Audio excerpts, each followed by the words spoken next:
I'm Dr. Dave Janda. Welcome back to the Insider Insight Show. I'd like to thank you for joining me today and thank you for subscribing to this platform. This is not hyperbole when I say this. Without your subscription to davejanda.com and to the premium service content and email service, this platform, the radio show, none of the videos would exist. What many people don't realize is it takes a tremendous amount of financial capital to have a safe and secure website and to produce content and to produce a very hands-on customer experience. So again, thank you. Today's Insider Insight Show is going to be a little bit different. Rather than me bringing a guest to you, I'm your guest. Occasionally we do this, once every couple, 3 years. And the reason I'm doing this today is because a lot of people contact me and say, Dave, your guests and you have been so far ahead of the curve. How's that happened? And what can we do to,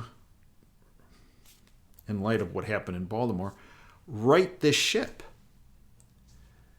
so that what happened in Baltimore is kind of a microcosm, if you will, what's happening around our country and around the world. A careening ship that's destroying everything around it. Today I want to focus on 3 conversations that occurred in my life that have had an enormous effect, not just on my life, but my ability to be able to provide information to you months, years ahead of the curve. So let's talk about these 3 conversations. As you're probably familiar with, I've been involved with the practice of medicine from the training purposes through my retirement, through my ongoing efforts in healthcare policy for over 40 years. And early in my career, while I was still a resident in orthopedic surgery at the University of Michigan, I led a team that focused on not just identifying injuries, but looking at the prevention side of the equation, which back in the 1980s was very unique. Unfortunately, in 2024, and for years to come, it's going to remain unique. It should be, if you will, the standard of care, the standard of research, focusing on the prevention side. It's not. And I could give you a lot of fancy answers of why it is not, but as you know, my background is a surgeon. My background is coming from Chicago, the southwest suburbs, and spending a great deal of time on the south side of Chicago. I don't mince words. The reason why prevention, which is the key, I believe, to our health care delivery system, what it should be, the reason why it's not emphasized, let alone discussed, is because there's no money in it. None. Zero. My efforts in prevention led to a series of studies, one of which was published in actually the Journal of the American Medical Association. I know, hard to believe, in the late 80s. And that series of studies culminated in our team finding that we could prevent 96% of injuries and 98% of the associated healthcare costs by one particular intervention that only cost us and our team $1,000 to implement. Now, Granted, we had a huge amount of time involved in this that wasn't part of the cost, but that study got national and international recognition, won all kinds of national and international medical awards. At that point, I wasn't ostracized by the medical community because of my work in prevention, but that followed soon afterwards when they realized, wait a minute, if people are getting prevented from getting injured, they're not going to the doc, they're not going to the hospital, they're not using big pharmaceutical products. Gee, Dave, why don't you just stop doing this? Yeah, I was told that by a number of people in the medical profession, a number of people that were in the administration ranks of medicine. But I did not stop. But that series of studies got the attention of Ronald Reagan. Why? Well, Reagan was always interested in sports. And that series of studies focused on the most popular team sport at that point in our country, baseball and softball. And in particular, we showed that sliding was responsible for the vast majority of injuries, and the utilization of breakaway bases rather than when folks hit the base late, rather than their leg break or their arm break or their shoulder dislocate or the like, that the base popped off. And we ran a very elaborate study over a number of years' time. 96% reduction of injuries, 98% reduction of healthcare costs, which translated, actually, the CDC, there were still some really good people in the CDC at that point. Now, especially after the last 4 years, right? They contacted me and they said, Dave, as the principal investigator, please send all your data down to us, which we did. And they concluded if all fields in the United States were switched from stationary to breakaway bases, it would prevent 1.7 million people from getting injured a year and save $2 billion in healthcare costs. And remember what I said before, we spent $1,000 once.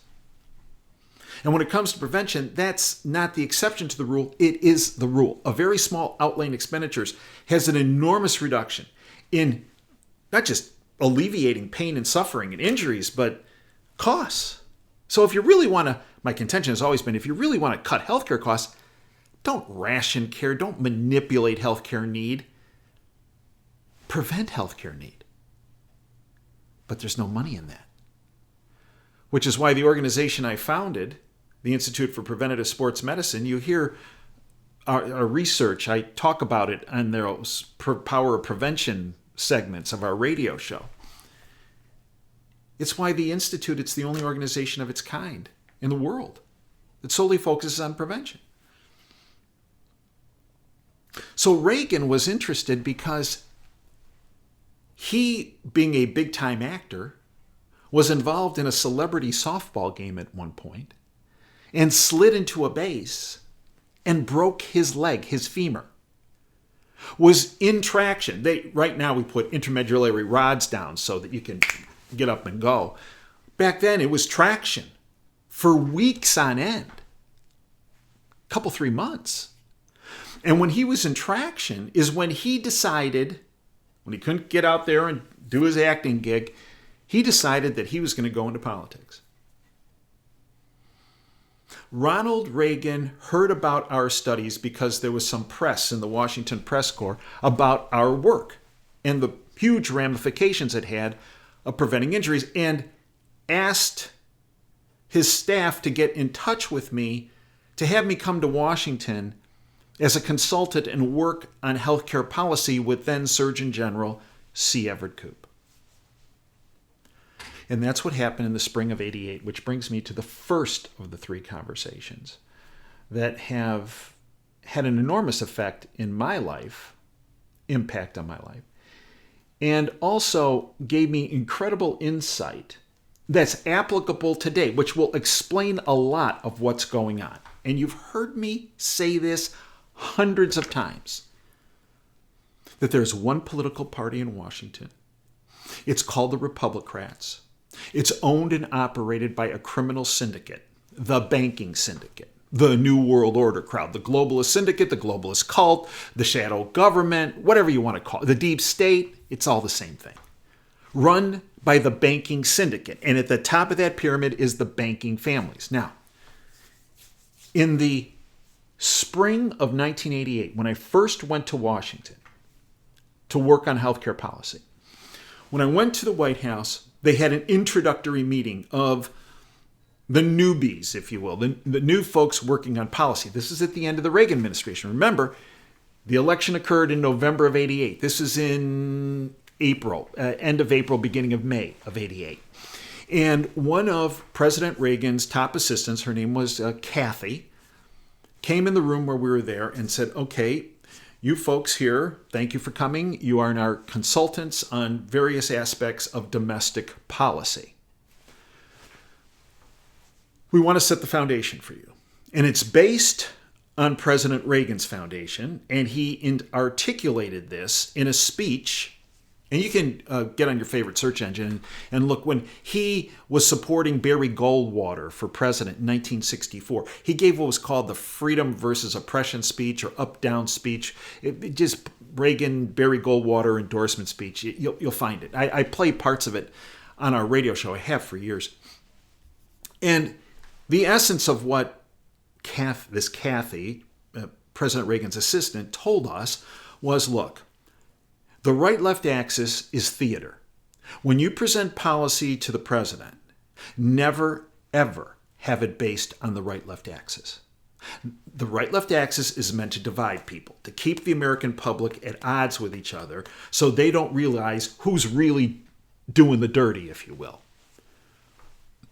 And she didn't say doing the dirty, she said doing the oppression. She said the axis to be concerned about is the up-down axis, the up being freedom and down being oppression. Your policy should focus on the up axis freedom, and in the process, it will stop those in government and in industry in the United States and around the world. She didn't say globalist syndicate, she didn't say deep state, but that's who she was referring to, that are focused on the down axis, the oppression side. That there are people within government and within industry that are focused on stripping people of their freedoms and liberties, and your policies should promote freedom and block that oppression axis. That conversation has stayed with me every day of my life since I heard it. And it went beyond policy. Initiating policy. My entire view of the world changed on that day. Now, I have to say, my mom, the history teacher, my dad, who fought in World War II, who had a lot of political connections, had always spoken to me about that you really can't tell the difference between an R and a D, Dave, because they're all the same. And I understood what they were saying, but for some reason, hearing this in the White House in the spring of '88 solidified all the foundation my parents had been preaching to me for years at that point. Many years. That's the first conversation. Which is why when I started the radio show, in October of 2010, in the first show, I spoke about the up-down axis. I spoke about the right-left axis. And I use it as a litmus test in my observations. And if you'll notice, all the syndicated radio people, all the people on the boob tube, as my mom used to call it, and Dad used to call it, they all push the right-left axis. Have you ever heard someone on TV or on radio, other than me, talk about the up-down axis on syndicated radio? You haven't, because I haven't. And I monitor this stuff closely. That's the first conversation. The second conversation occurred very soon after that. And it was in the early summer of 1988. I was at a meeting at the White House dealing with domestic policy issues. And I am not going to go into the particulars of what was being discussed, but there was something that happened at that meeting. Now, at the time, remember, Reagan was president, George H.W. Bush was vice president. In addition to the policy analysts around the table and the consultants, which several of us were, that were around the table, there were some players within the president's office and the vice president's office in that room. And you would think they all would have been on the same page, but they weren't. And it became very obvious that the Reagan people were pushing on the freedom axis, go freedom, and it became very evident that those that were representing the vice president at that meeting were not pushing the right-left axis, and they sure weren't pushing the freedom axis, but they were spewing a lot of stuff that focused on the oppression side of the equation. And sitting next to me was a very prominent political figure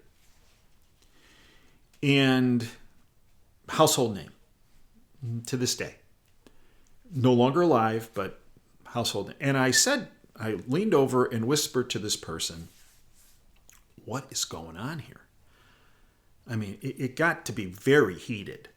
Like people like lunging over the big conference table at each other. I said, what is going on here? These people should be on the same page of the playbook. They're like diametrically opposed on the wrong axis. Some of these cats, the H.W. Bush people. And this person whispered back to me, "Dave, the walls have ears. We can't talk in here." This was the White House in the early summer of 1988. Here comes the second conversation. He said to me, "We'll talk on our way to lunch where we're out of earshot and wall shot." So we leave the White House. We're walking down Pennsylvania Avenue. I think we had lunch at the Willard Hotel. Actually, it was a favorite of Abraham Lincoln's to go to. And so I've been told. I'm old, but I'm not that old to know that Lincoln, right? So we're walking down Pennsylvania Avenue, and as you're walking down Pennsylvania Avenue, we kind of took the exit out of the old executive office building, now called the Eisenhower Building, and we were walking past the White House, and between the White House and the Treasury Building, there was like this indentation in the gate. There's still a gate there, but it was kind of like, so let's talk in here. And I said, "This doesn't make any sense what's going on in that room." He goes, "Yes, it does." He goes, "Look," he goes, "they are diametrically opposed." I'm like, "Yeah, I know, but that shouldn't be the case." He goes, "Yeah, well, welcome to D.C." Didn't say swamp, but essentially that's what he was saying. I said, "Look, for these people to be pushing this oppression agenda through the vice president's office, I mean, come on. I mean, this reeks of them being controlled." Or I said, what percentage of these people are in D.C. are controlled, are compromised, are bribed, are blackmailed? And without batting an eye, he looked at me and he goes, "Dave, 95%. 95% of folks in the executive, legislative, and judicial branches are what you just described." And then he said, "Dave, you're really good at what you do, and you're really good at policy. Don't stop doing that. But Dave, you got to protect yourself, because you've already been targeted. And when they target you, they try to compromise you. So Dave, I've been in this city many years. He goes, I'm going to give you a piece of advice that I never want you to forget. Well, okay.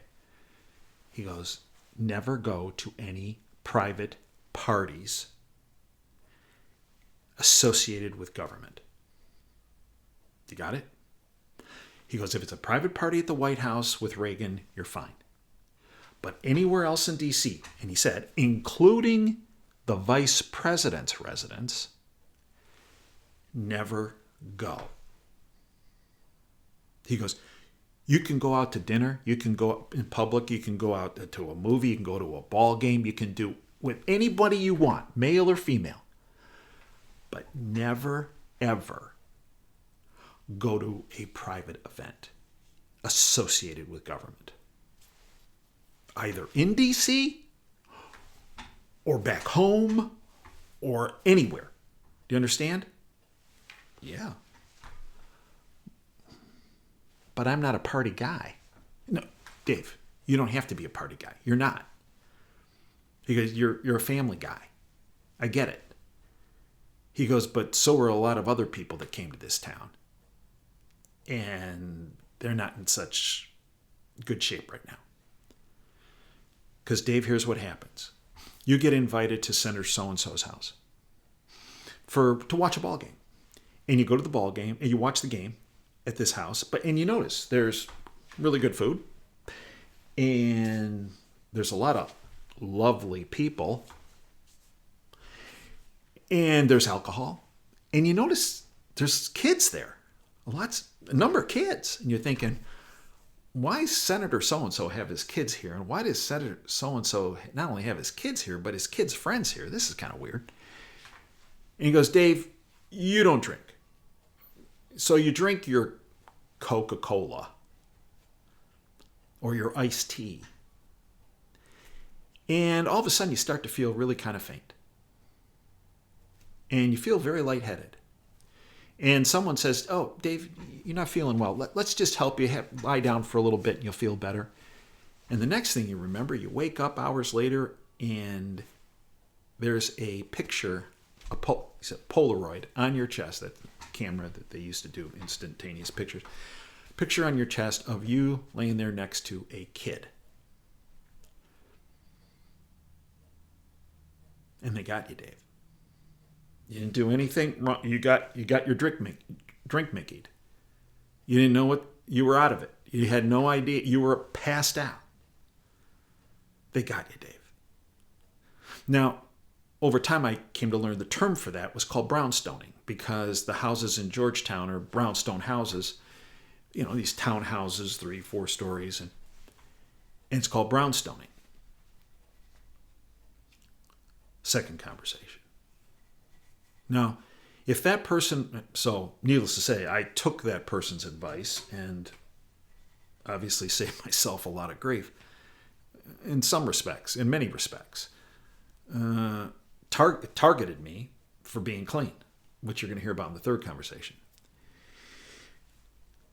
If that person that gave me that advice, sage advice, was alive today, we wouldn't be at the White House having a meeting.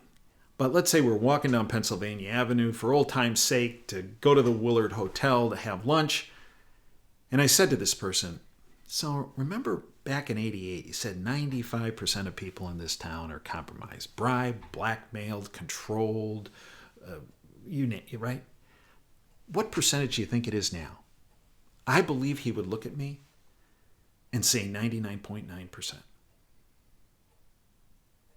Which brings me to the third conversation, which is the spring of 1989. Now, look, these conversations are 35 and 36 years old, but it explains what you're seeing now. The third conversation was with the then chairman of the Republican Party, Lee Atwater, who in the 88 campaign, of which he won, became president, he was the chairman of the Bush campaign, HW, Old Man Bush. I'll say this. of all the people I dealt with and have dealt with in D.C., and there have been some really bad people, okay, including the Clintons and arm's length with Obama and arm's length with the Clintons, but still close enough to see them in action. The person who's the most sinister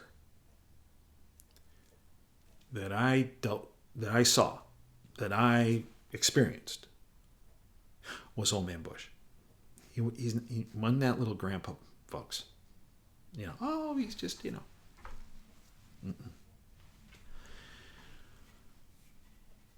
Lee Atwater was H.W.'s campaign chairman, and when Old Man Bush won the presidency, Lee Atwater was named chairman of the Republican Party.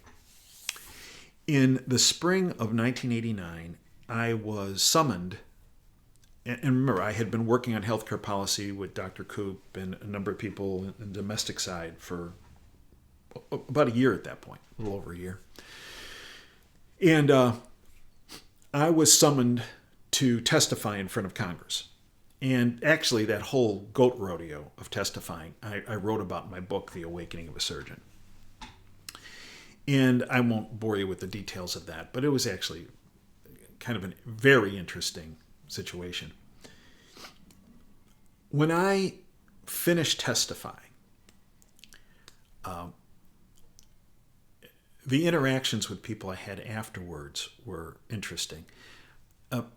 Before I testified, the person who testified, two people in front of me, was the actress Mary Tyler Moore, who actually did an incredibly great job in testifying about, she was a spokesperson for juvenile diabetes. She had diabetes. And she was very articulate and very good. And then there was another guy in front of me. Now, when she testified, all these congressmen were just enraptured with her. And I understand. I mean, she's, Mary Tyler Moore, right? And just listening intently and then asking her some, good questions. The next guy gets up, the guy in front of me, and he starts testifying, and all these congressmen are talking amongst themselves. And there's this congressional aide sitting next to me. And I go, what's going on here? And he goes, well, that's what these guys do. The congressmen, they have important things to discuss, and they discuss it amongst themselves, and your testimony is on record, so they'll go back and look at it. They're going to go back and look at it. Come on. They're busy trying to, find out how they can insider trade a particular stock. They don't care about it. So I go, hey, they were like all ears for Mary Tyler Moore. And he looks at me and goes, Doc, she's Mary Tyler Moore.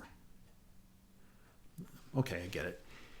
He goes, but this is what they do. And they're going to do that to you. I go, no, they're not. So now it's my turn to testify. And I get up there, and I'm sitting behind this big desk, and I start testifying about the power of prevention and the components of it and how it needs to be implemented by choice, not mandate, and what the government can do to shine light on it, not introduce mandates or anything of that nature.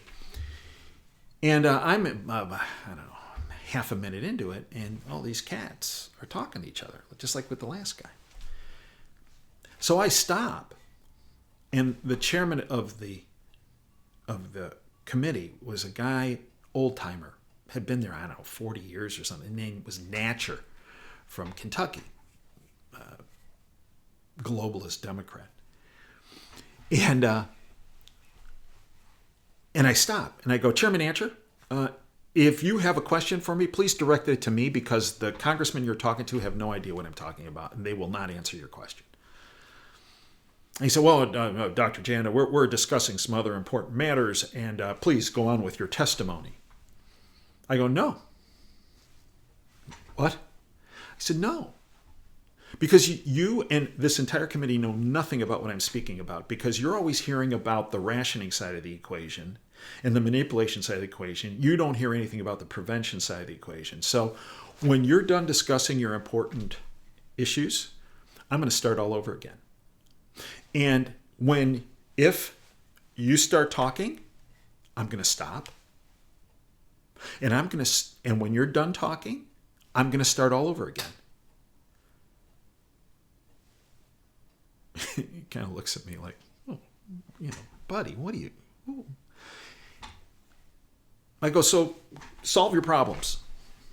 I got plenty of time. My plane doesn't leave till tomorrow.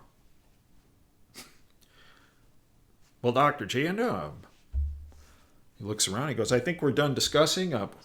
Okay, well, go ahead. Start over. And I did. And surprisingly, they didn't talk anymore. And they asked me some pretty good questions, actually. And I got done. I go back to my seat. I was the last one to testify. And this congressional aide, his mouth's open. He's looking at me, goes, I can't believe what you did. I go, what do you mean? I go, look, I'm spending my own money to come here. This is my time. I could be back, seeing patients. I go, if I'm going to come here and talk to these guys, they're going to hear it. He goes, oh, man. He goes, when he hits that gavel, Natcher, he's going to kill you. All right, go right ahead. Hits the gavel. Who's the first? Mary Tyler Moore. Dr. Janda, that was what I go, please, your testimony was outstanding. Please, I'm just a little, my line. I'm a little old country doctor. Well, that was excellent. Oh, well, thank you very much. You're very sweet, very kind, and I've always loved your work, and you did a great job today, and you helped so many people with you. Thank you very much. So then I hear this booming voice, Dr. Janda, I want to talk to you. I look over at this aide, and he goes, he's going to kill you. Go over there, and Natcher looks at me, and he goes, Dr. Janda, I enjoyed your testimony. I think he said something like, you took the bull by the horns, and you took control of the situation. I like that. Oh, thank you, sir. And I'm glad you listened. He goes, but you forgot one very important thing. No, sir, I didn't. I hit all my bullet points I needed to hit, and no, I got it all there. Now, one really important thing. What's that, sir? You forgot to ask me for money. I said, well, I don't want any money. Yeah, I mean, for your organization, for the whole prevention movement, that you're the spokesperson for all this stuff. I go, no. I go, you had all these members of the press here. I go, the best thing you can do is shine light on it. Look, I go, the taxpayers are overburdened enough. The last thing I need and want is money. I believe if you do good work, the public will support it.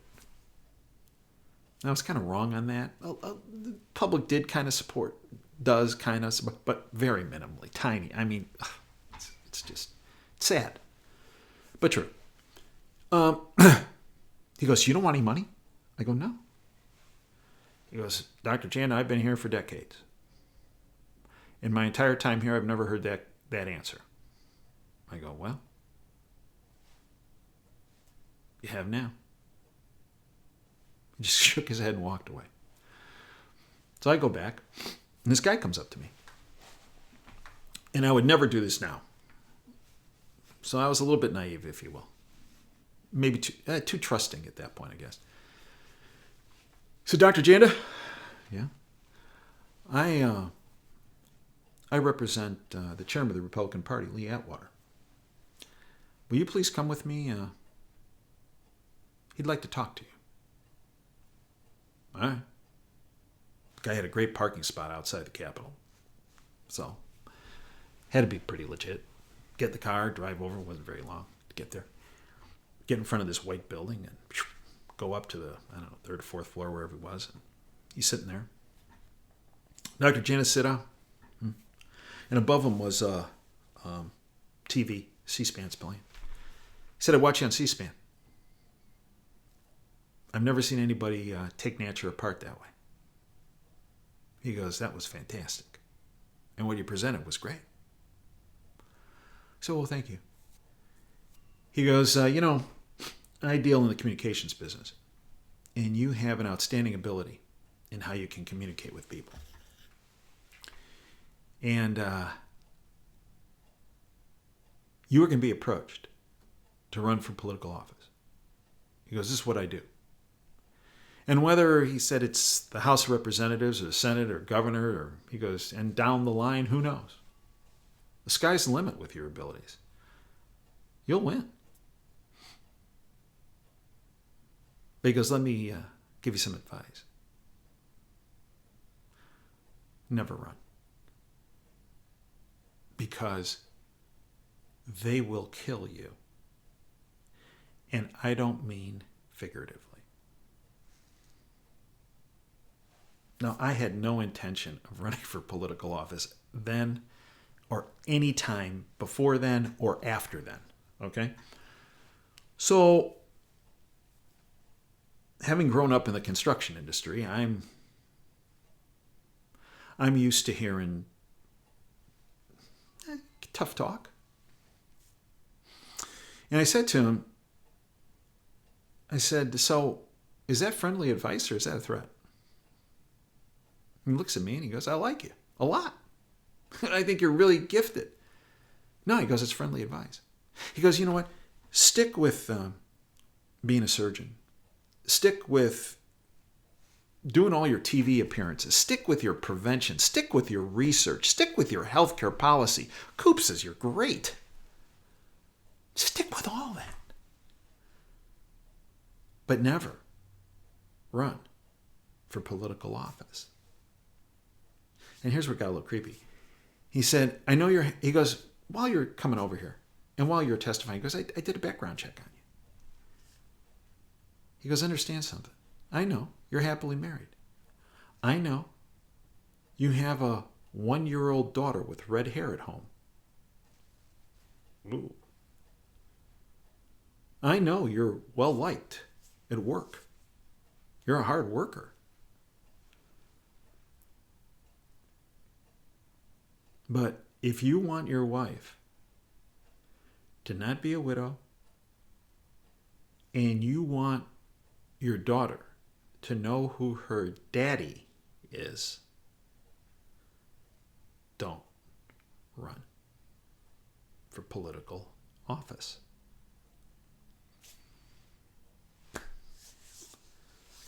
I had several meetings with him. And it wasn't a threat. He was actually being very kind. And it's a conversation that I have thought about every day in my life since it occurred. Not because I've been at all interested in running for political office. I haven't. Yes, and I have been approached about running for political office, and I've always said, no thanks. I'll keep doing what I do and how I do it, but not political office.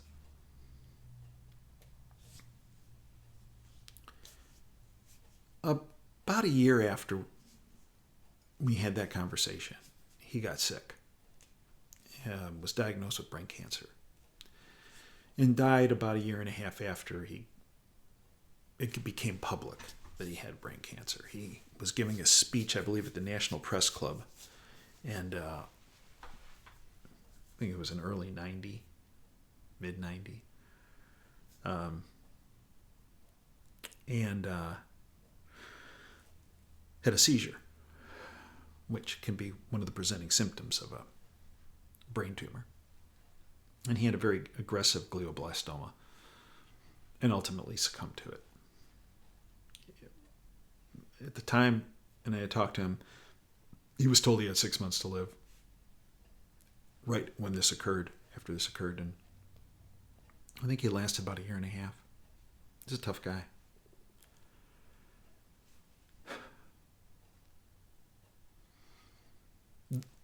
Those three conversations are as pertinent today as they were 36 and 35 years ago. The up-down axis, right, left is all smoke and mirrors. It's all, as Kathy from President Reagan's office said, is all the president sees it as, interesting, coming from Ronald Reagan, the actor, sees it as theater.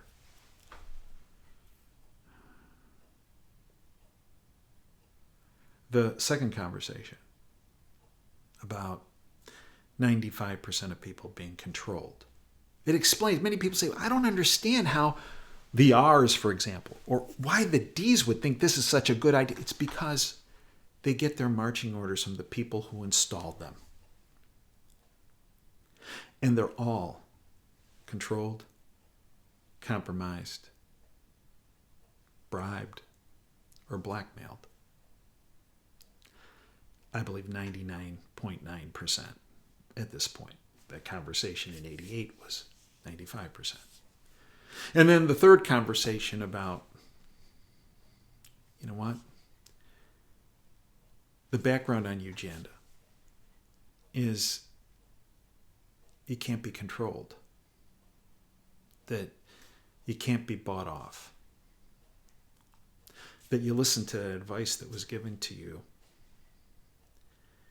and you don't buy into the going to party scene where you can become compromised. And when that's the case, well, if they can't compromise you, if they can't bribe you, if they don't have the ability to coerce you because you grew up in the southwest suburbs and and your family from the south side of Chicago and spent a lot of time on the streets on the south side, well then, you know what? Bad things happen to people like you.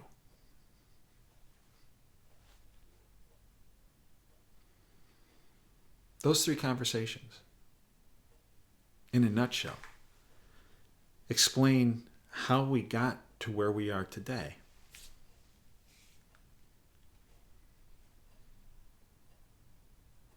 So, with that being the case, how do we beat that?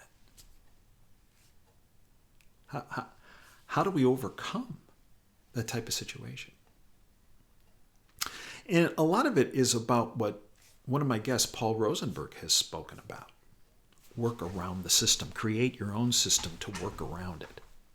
So that the dweebs in government can't play a major role in what you're trying to accomplish and do. You'll notice, many people ask me, Dave, why don't you have politicians on your show? You should. You have a lot of contacts. Yeah, I do. But the reason is because of what I just told you.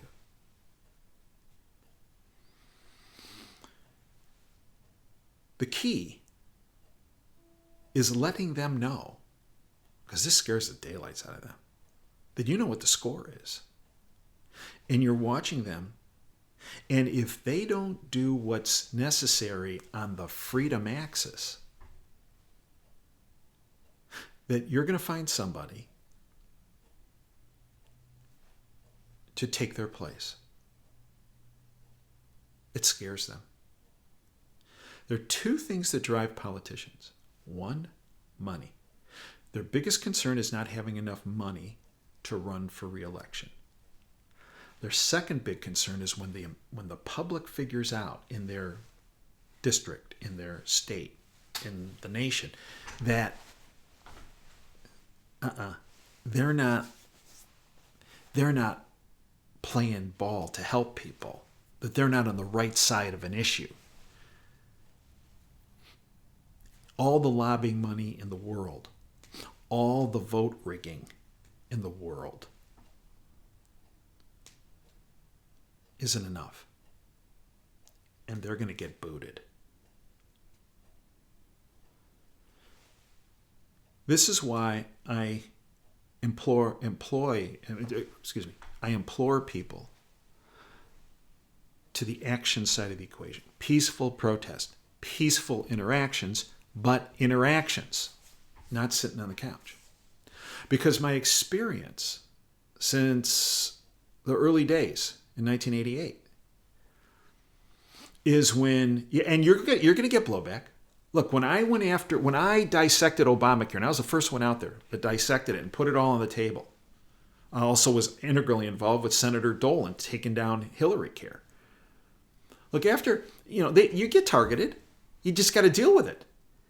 When I worked with Senator Dole and his fantastic staff of exposing Hillary Care, what it was all about, and we got it blocked.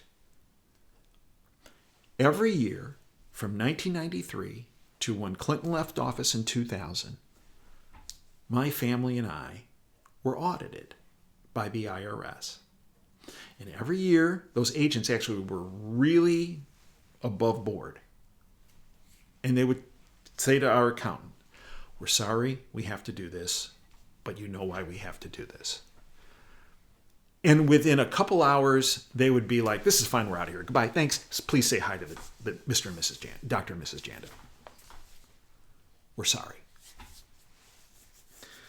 But when Obama put the IRS on myself and our family in 2013 on a harassment-based audit that went 9 months, of which they found zero unreported income, which is what they were after, it was handled completely different. We were treated with disrespect, indignity,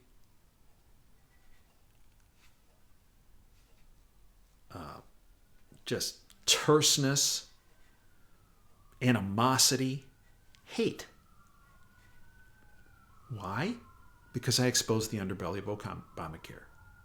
Exposed the fact that it would lead to healthcare being unaffordable, unavailable, and the quality would be horrible. I also exposed the rationing boards, which were hidden in the first part of Obamacare called the stimulus bill. Sarah Palin was not wrong on that. In fact, I had a conversation with her about it. They weren't called rationing boards. The Federal Coordinating Council for Comparative Effectiveness Research. It's a rationing board. And then there was the National Coordinator for Health Information Technology that was in charge of, if you will, determining protocols. Does this sound familiar? You see, without Obamacare, that whole COVID goat rodeo that we all experienced never, ever could have been implemented. It's all related.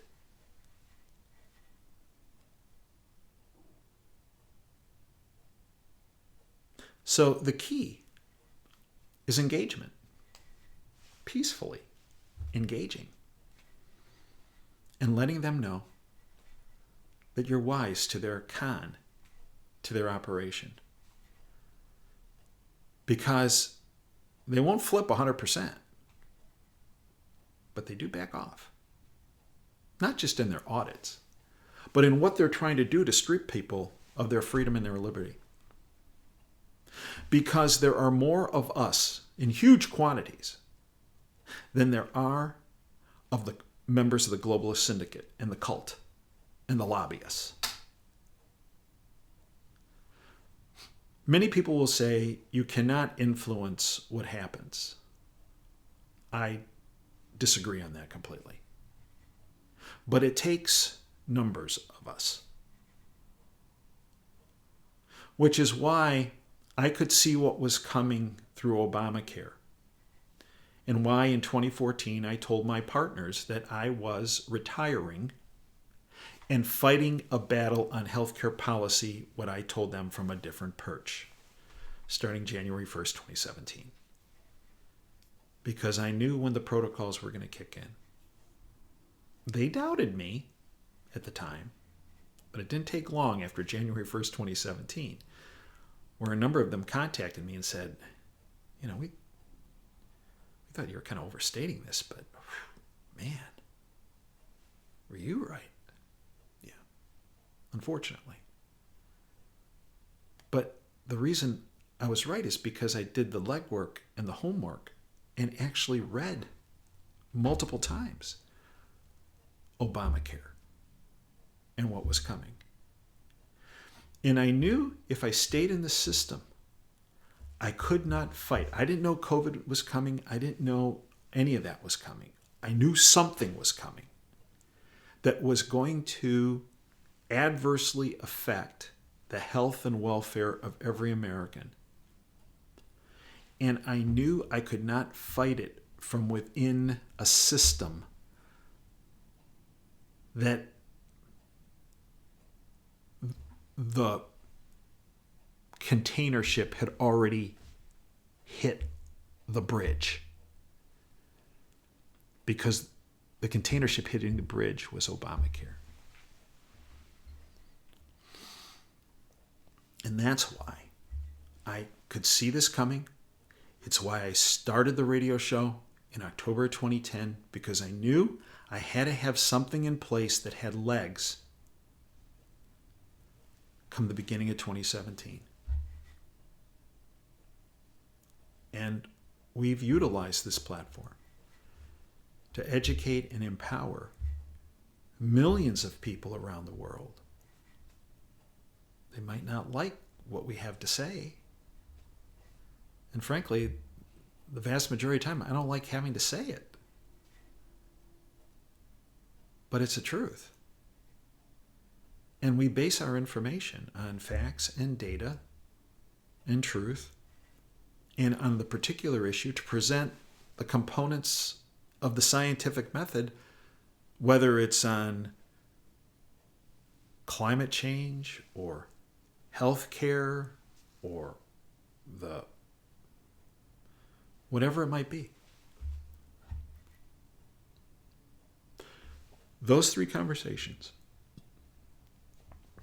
have had a profound impact on my life. And I'd like to think it's had a profound impact on your life. It opened my eyes. I hope it at least opened your eyes a little bit. I've tried to interdigitate those conversations throughout everything I've done since the inception of Operation Freedom and DaveJanda.com. I have been very fortunate and blessed to know so many people behind the curtain from every agency and every government entity, not just in the United States, but from around the world, that there's a small number, not a big number, but a small number that focus on the freedom side of the equation. They're there. They're there to provide information. And we try to be the conduit of that information to make your life and those you touch safer, healthier, more educated, and therefore more empowered. And as I said, if we can educate folks, we empower them. And if folks are empowered in large quantities and numbers, well, it's how we end this reign of terror by the globalist cult. I thank you for joining me today. I thank you for your support. I hope you'll bring others to our freedom family. We provide information on the subscription side, such as this, that I can't discuss on the radio because the players they're working on the oppression side of the axis, and the FCC was shut down wham. And surely I can't present this on, other platforms, right? Social media platforms.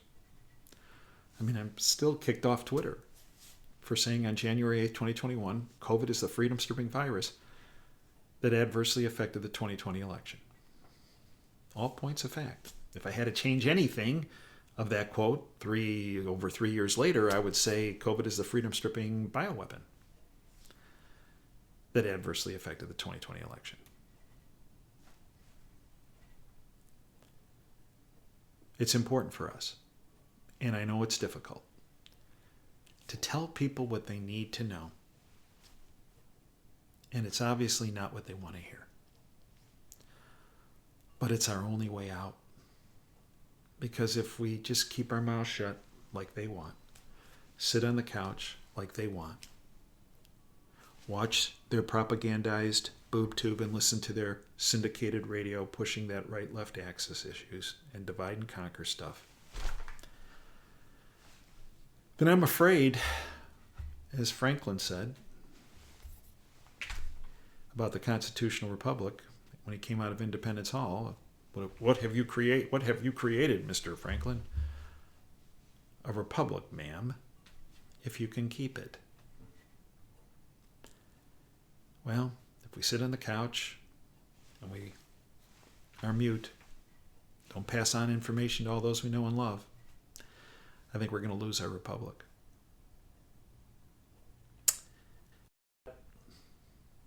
When it comes down to it, I have actually faith in the American public. At least 20 or 30% of it. That's all we needed for the independence of our country, the revolution. I think we got that now. And I think we showed that from 2019 to 2024 in those that stood up to their freedom-stripping virus. I thank you for joining me today. Until next time, Dave Janda signing off. Dream big and dare to fail. Thanks for your time today.